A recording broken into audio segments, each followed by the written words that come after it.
Eu quero compartilhar com vocês essa noite uma palavra que está em Lucas, capítulo 12, verso 13 ao 21. Lucas 12, do 13 ao 21.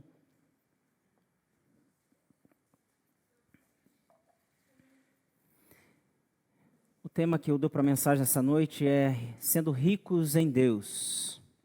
Sendo ricos em Deus. A palavra do Senhor nos diz assim, eu vou ler essa leitura um pouco extensa, do 13 ao 21, mas quero ler ela toda porque vai fazer parte de todo o contexto. E disse-lhe um da multidão: Mestre, dize a meu irmão que reparta comigo a herança. Mas ele lhe disse: Homem, quem me pôs a mim por juiz ou repartidor entre vós? E disse-lhes: Acautelai-vos e guardai-vos da avareza, porque a vida de qualquer não consiste na abundância do que possui. E propôs-lhe uma parábola, dizendo: A herdade de um homem rico tinha produzido com abundância. E arrazoava entre si, dizendo: Que farei? Não tenho onde recolher os meus frutos. E disse: Farei isto, derribarei os meus celeiros, e edificarei outros maiores, e ali recolherei todas as minhas novidades e os meus bens. E direi à minha alma: Alma, tens em depósito muitos bens, para muitos anos, descansa, come, bebe e folga. Mas Deus lhe disse: Louco, esta noite te pedirão a tua alma, e o que tens preparado, para quem será? Assim é aquele que para si ajunta tesouros e não é rico para com Deus. Amém? A maioria das famílias brasileiras já passou por algum momento de dificuldade financeira na vida. Andar de ônibus, andar a pé, não era novidade para ninguém. Era comum isso acontecer. Dividir um doce de leite entre os irmãos era comum. Ou um salgadinho, quando tinha. Apesar que hoje isso quase não é mais comum. Mas eu acredito que a maioria que está aqui já passou por um momento assim. Um docinho de leite que custava 10 centavos tinha que dividir em 2, 3 ou 4 pedaços, dependendo da quantidade de filhos, quantidade de irmãos em casa. Essa era uma realidade. E eu acredito que para os pais, o maior desejo era que os filhos, que a família tivesse um conforto financeiro. Eu me lembro do meu pai contando que numa crise que deu na década de 80, eu era bem pequenininho, quer dizer, eu era bem criancinha, e ele saía a pé, batendo de porta em porta, ele já era mestre de obras, e ele batia de porta em porta procurando trabalho e se colocando à disposição até mesmo para trabalhar de servente. E eles falam assim: não tem vagas. E alguns escreviam no tapume da obra dizendo: não tem vagas, não insista. E ele voltava a pé. Mas o que motivava ele a fazer isso era dar um conforto para a família. E acredito que muitos passaram por momentos assim de dificuldades. Mas a falta de dinheiro era um grande problema naquele tempo. Mas o excesso do dinheiro também é um problema. E não só de dinheiro, mas de recursos materiais, de bens materiais, a falta ou o excesso podem ser problemas.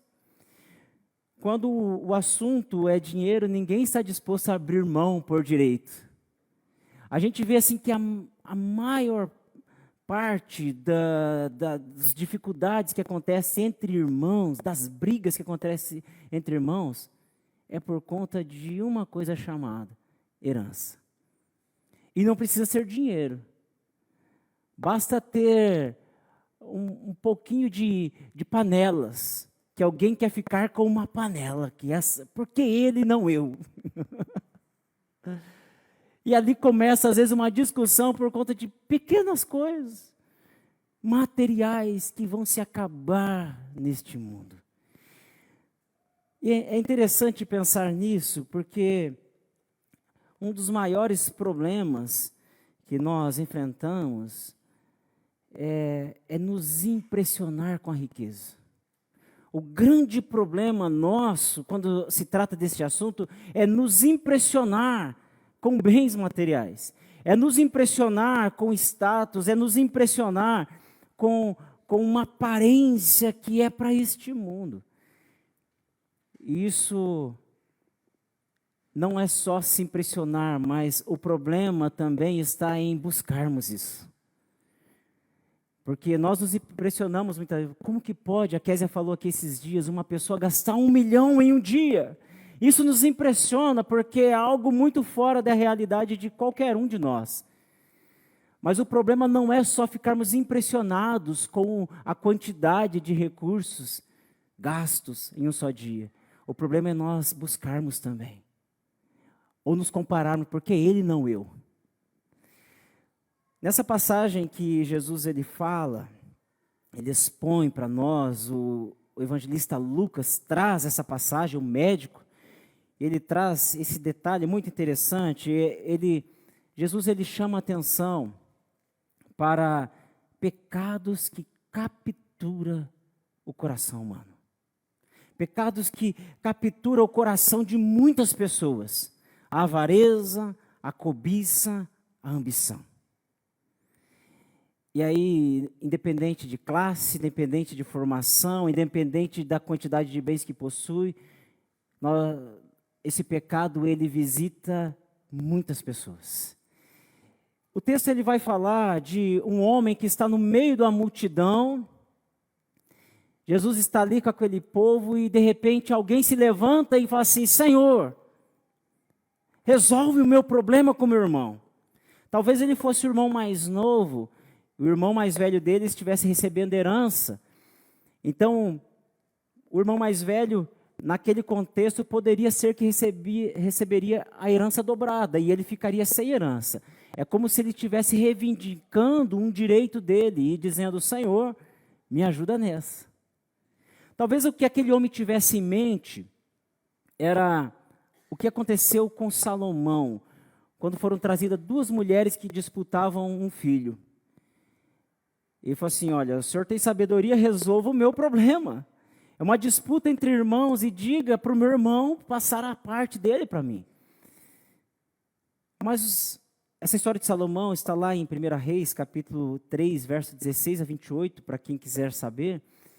Mas aqui se tratava de uma herança que aquele homem estava reivindicando, e provavelmente era direito dele, senão Jesus teria exposto, dizendo assim: realmente você está sendo lesado. Mas Jesus não quis resolver a questão dele. Impressionante como Jesus, que poderia, ele tinha autoridade, ele não quis resolver a questão dele. Ao contrário disso, Jesus ele deu uma advertência quanto aos pecados da avareza, da ambição e da cobiça. Ao dizer o verso: acautelai-vos e guardai-vos da avareza, a vida de um homem não consiste na abundância dos bens que ele possui. Jesus simplesmente estava dizendo que muitos querem definir, se autoafirmar, se impor pelos bens materiais que possuem.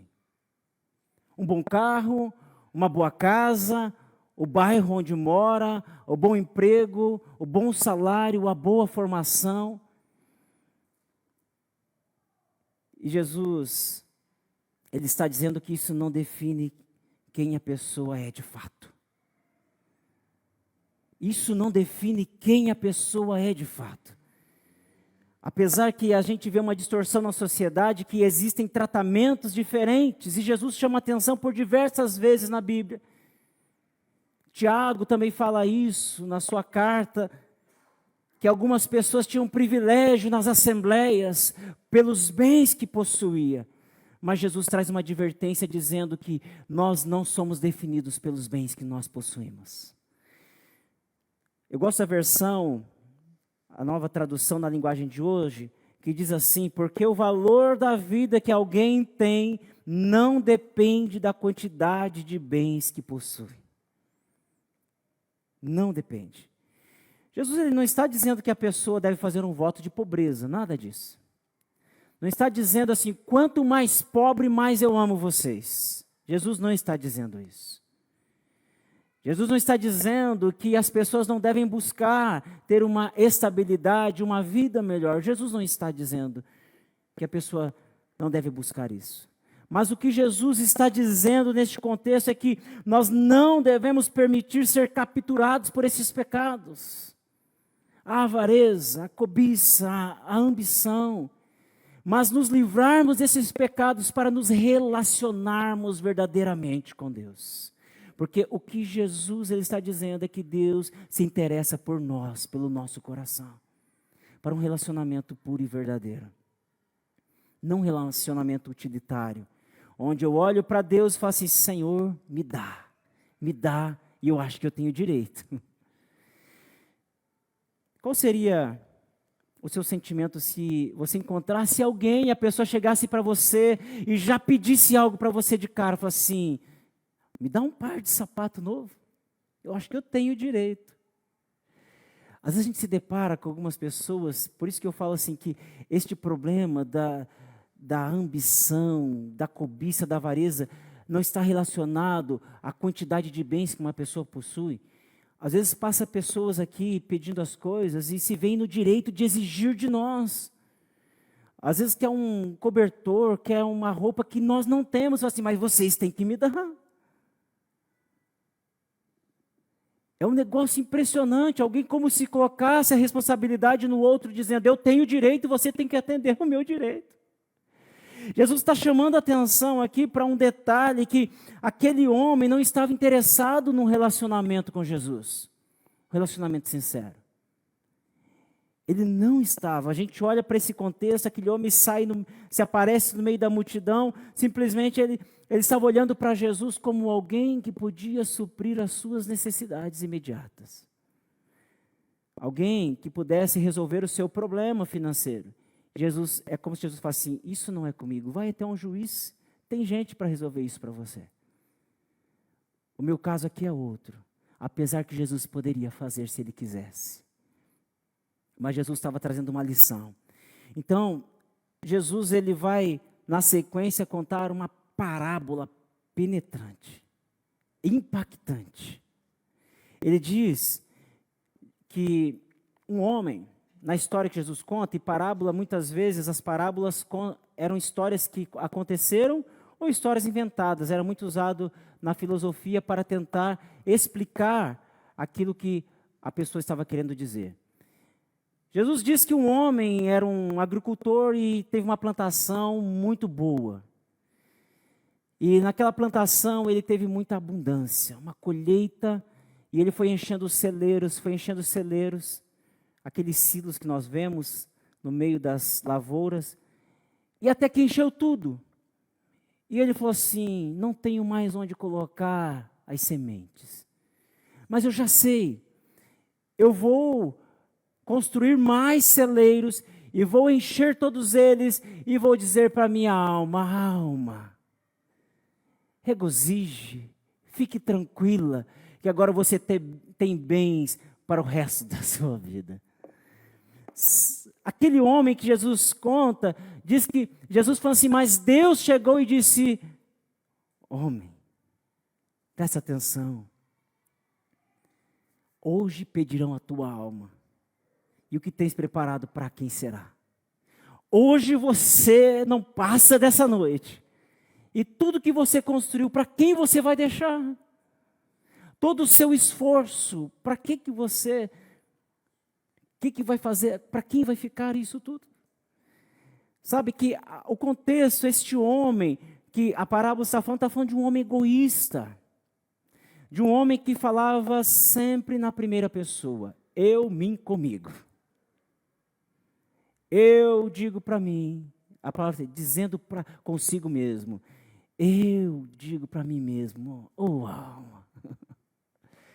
Os meus bens que eu possuo, os meus celeiros, a minha alma, o meu descanso, o meu regozijo, o meu bem. Aquele homem não estava olhando além de si mesmo. E também não estava olhando além deste mundo. Como se ele não fosse morrer. Pensando assim, eu vou ficar por muito tempo e durante o tempo que eu ficar nessa terra, eu vou estar tranquilo. Não vou precisar pedir favor para ninguém. Este homem também era um homem insensato. Insensato porque ele se esqueceu de Deus. Em momento algum ele cita Deus. Ah, se Deus quiser, não. Ele também era um homem insensato porque ele se esqueceu do seu espírito imortal, não imaginou que ele fosse morrer. Mas aquela noite a senha dele chegou. Homem insensato porque também não lembrou das outras pessoas. Simplesmente ele estava pensando, mim comigo. Só com ele mesmo. Não estava pensando no outro e pensou em si próprio. É claro que ao dizer isso, eu não estou dizendo aqui que não tenha pessoas ricas e que consiga fazer um bom uso dos seus recursos sem estar apegados a esses recursos e não deixar ser dominado por eles. Existem pessoas que conseguem viver de forma útil com a riqueza que possuem e não dão tão importância às coisas que possuem. No entanto, o problema dos bens materiais nunca esteve relacionado à quantidade e valores monetários. Nunca esteve. Eu acabei de citar um exemplo de pessoas que fazem questão de pressionar a gente a achar que tem direito de receber uma ajuda. Mas o problema está que o lugar em que os valores ocupam o coração humano. O problema está quando o pecado é revelado, que está por trás da aparência, por trás de um discurso, por trás de um status, por trás de uma postagem. Este é um problema. O apego aos bens materiais produzem falsa confiança na força própria. Nós cantamos sobre fé aqui nessa noite. O apego aos bens materiais faz com que a nossa fé não seja exercida. Porque se alguém tem tudo o que precisa, por que eu vou precisar de Deus? Por que eu vou precisar exercitar a minha fé? Em países desenvolvidos de primeiro mundo, uma das maiores dificuldades para se evangelizar é porque as pessoas não precisam de recursos financeiros porque estão abastadas. Não passam por necessidades. Então acham que não precisam mais de Deus. Quais são os momentos que nós mais nos aproximamos de Deus? Não são os momentos de maiores dificuldades? Que nós nos achegamos a Deus e falamos assim, Senhor, socorre-me. E Deus, por sua infinita bondade e misericórdia, nos socorre. Mas quem não tem necessidade acha que nem de Deus precisa. Isso que é um grande problema. Uma grande insensatez como este homem. A abundância dos bens que uma pessoa possui ou que possui essa pessoa frequentemente produzem ansiedade, produzem descontentamento, muito mais do que a felicidade. Pode ter muitos bens, achar que é uma felicidade, mas é uma felicidade passageira. É uma felicidade momentânea para este mundo. O apego aos bens materiais pode fazer com que a pessoa se afaste de Deus. Assim, Senhor, agora eu tenho o direito de gozar de tudo que o Senhor tem me dado. A gente até cita o nome de Deus. Mas a desculpa de não querer se aproximar de Deus. O que Jesus está falando aqui neste contexto é que o Senhor se interessa por nós. O que Jesus está falando nesse contexto, trazendo a advertência contra a avareza, veja bem, que é um pecado que está escondido dentro de nós, mas que nos afasta de Deus, nos afasta da dependência de Deus, nos afasta da confiança de Deus. Simplesmente Ele está dizendo assim, não, a questão não é dinheiro. A questão é o domínio que Ele exerce sobre a sua vida. E eu quero ter domínio sobre a sua vida. E não um domínio de alguém que exerce somente autoridade, mas de relacionamento sincero e íntimo com você. Quando Jesus ele diz essa advertência contra a avareza, Ele está dizendo assim, prestem atenção. Tenham cuidado contra a avareza. O homem não se define pelo que tem. Ele está dizendo assim, o meu pai ama vocês, não pelo que vocês possuem. O meu pai gosta de vocês, quer ter um relacionamento com vocês, não porque vocês exercem um destaque na sociedade. Aquilo que você tem ou deixa de ter não faz diferença para o meu pai, porque o meu pai se interessa por você. Quero um relacionamento contigo. E o nosso dinheiro, os nossos bens não impressionam Deus. O que nós possuímos jamais vai impressionar Deus. E aqui eu estou incluindo tudo que nós possuímos. A nossa inteligência, o nosso conhecimento, os nossos bens materiais, os nossos bens adquiridos intelectualmente ou de qualquer outra natureza. Não impressionam Deus. Deus se impressiona com o nosso coração quebrantado que chega diante dele e fala: Senhor, sem ti eu nada sou. Senhor, eu não consigo dar um passo além se não for o Senhor na minha vida. Jesus está dizendo assim: o meu Pai quer ter um relacionamento contigo, mas primeiro precisa arrancar alguns pecados que estão ainda dominando o teu coração. E quem tem muito, às vezes é um problema. Mas quem tem pouco, às vezes, se acha inferior aos que possuem muito também. Também é um problema.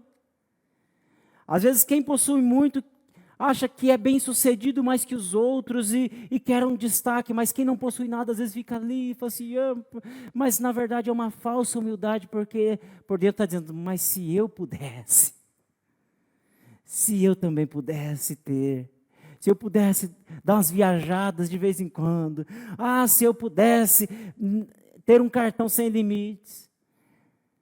Mas também é um grande problema. E quem vive nesses dois extremos precisa urgentemente se libertar dos pecados da avareza, da cobiça e da ambição. Deus te fala, Deus te chama, Deus nos chama para sermos ricos nele. E a riqueza dele não é uma riqueza palpável como nós possuímos aqui. Quando João escreve sobre os céus, ele diz assim que os céus possuem ruas de ouro. É pavimentação. A gente carrega aqui 5, 7, 10 gramas de ouro. E fala, carregar um ouro. E que custa muito, é valorizado por muitas pessoas. Mas lá no céu vai ser pavimentação, vai ser para ser pisado. Aquilo que o homem mais valoriza no céu vai ser chão. João diz assim, não tem valor algum, porque lá as ruas são de ouro, os muros são de cristais. Gente, o que mais nós valorizamos? Uau, entrar numa casa muito bonita, com cristais, com isso. Claro que nós gostamos e nos impressionamos. Mas isso tem que ter um lugar certinho na lista do nosso coração. Não pode ocupar os primeiros lugares do nosso coração. É legal, é gostoso, é bonito. Nós buscamos, mas não pode ocupar os primeiros lugares. Porque Jesus nos chama para isso. Olha, nós precisamos ter um relacionamento com Deus. Deus nos chama para ter um relacionamento verdadeiro com Ele. Amém? Deus nos chama para ter um relacionamento verdadeiro com Ele. Eu quero trazer nessa noite uma única lição para nós. Em 2 palavras, ou uma palavra composta. Se desprenda. Se desprenda. No imperativo. Se desprenda, se desapegue. Coloque em prática a abnegação. O Evangelho é isso. O Evangelho é um convite a se desprender. O Evangelho é um convite à abnegação. Quando nós olhamos para Jesus, nós vemos um homem abnegado, que decidiu se aproximar dos seres humanos. Não fomos nós que nos aproximamos de Deus. E todas as manhãs, quem está nos esperando? Ele se aproxima de nós. Ele deixou o trono dele, deixou os céus, ele veio habitar aqui nessa terra. João diz que ele tabernaculou entre nós. Ele esteve entre nós. Precisava? Ele quis resgatar o ser humano. Um amor abnegado. Um amor que convida para uma aproximação, mas que precisa estar livre de pesos. Essa semana eu estava no retiro de pastores. E tem uns momentos que nós fazemos uma caminhada silenciosa de 1 hora, contemplativa, guiada por um texto bíblico. E na volta, eu estava ali numa guerra com Deus, na caminhada, na ida e na volta, de repente eu vejo um pássaro muito leve, só nas ondas do vento. E Deus falou comigo, você está vendo? É assim que eu quero que você esteja na minha presença. Se esse pássaro estivesse carregando um peso, ou ele ia ter que fazer um esforço muito grande para permanecer no ar, ou ele ia cair. E na minha presença, precisa estar livre de tudo que causa peso. Isso é abnegação. Isso é se desprender. Isso é deixar todo e qualquer peso. E a avareza é um peso. A ambição é um peso. A cobiça é um peso que nós carregamos. E nós não nos contentamos. Falamos assim, Senhor, eu quero mais, eu preciso mais, eu quero, eu preciso. E o Senhor está falando assim, você precisa simplesmente estar leve e só na onda do vento. E eu lembrei daquele texto bíblico, o vento sopra para onde quer e ouve-se a sua voz. Em João capítulo 3, eu só preciso estar na asa do vento, que é o Espírito. Para onde o Espírito estiver soprando, eu preciso estar. Mas se eu estiver carregando peso, eu vou ter que fazer um esforço muito maior. Se eu estiver com peso, vai ser difícil eu ser guiado pelas asas do vento, do Espírito. Vai ser difícil eu ficar planando e deixar que o Espírito me leve para onde Ele quer levar. Se desprender do sentimento de possuir bens, de possuir coisas, é se livrar de todos esses pecados que eu tenho citado aqui. É não permitir que esses pecados capturem a nossa mente, que esse pecado capture o nosso coração, capture o nosso estilo de vida.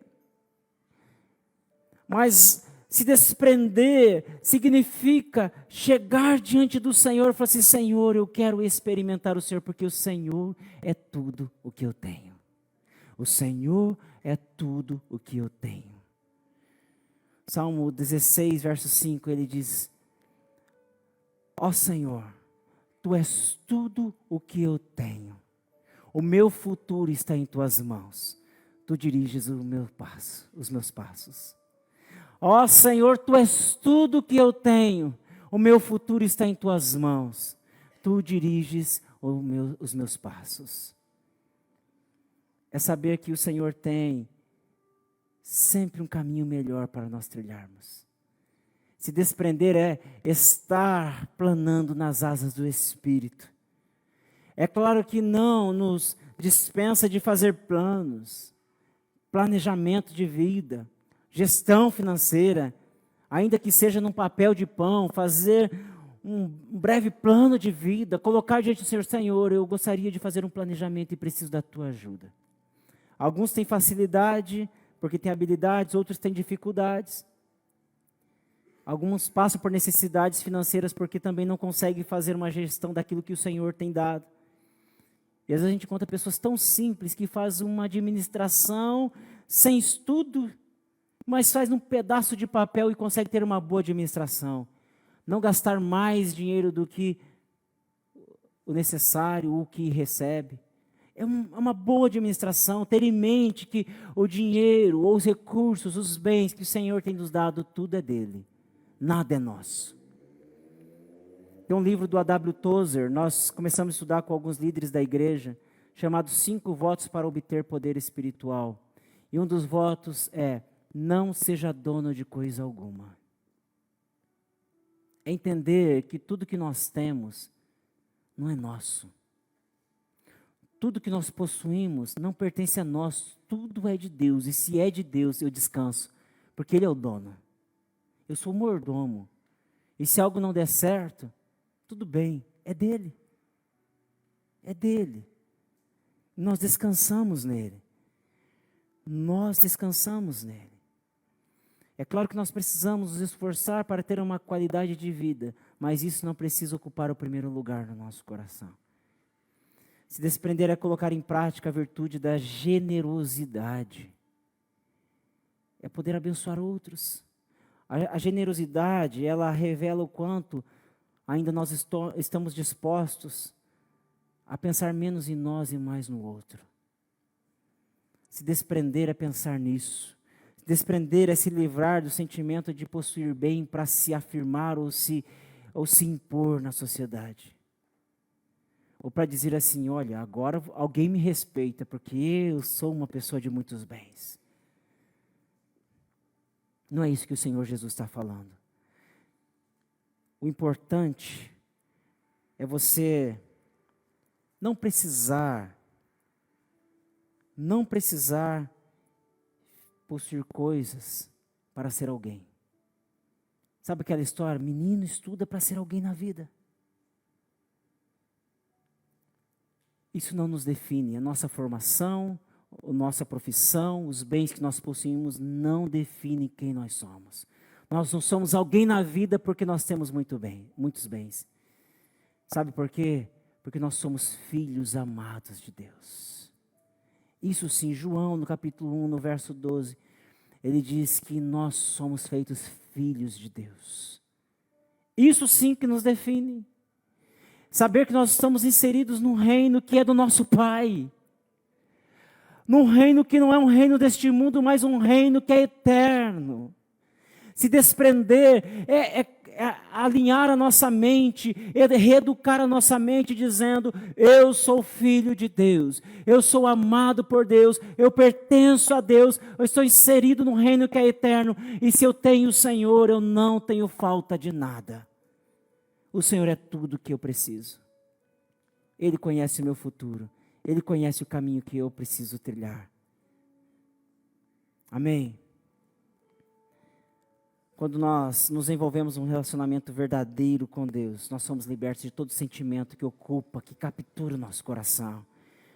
Aquele sentimento de querer mostrar ou provar, eu vou mostrar para as pessoas da minha família, que falaram mal de mim, que disseram que eu não era nada, eu vou provar que eu sou bom.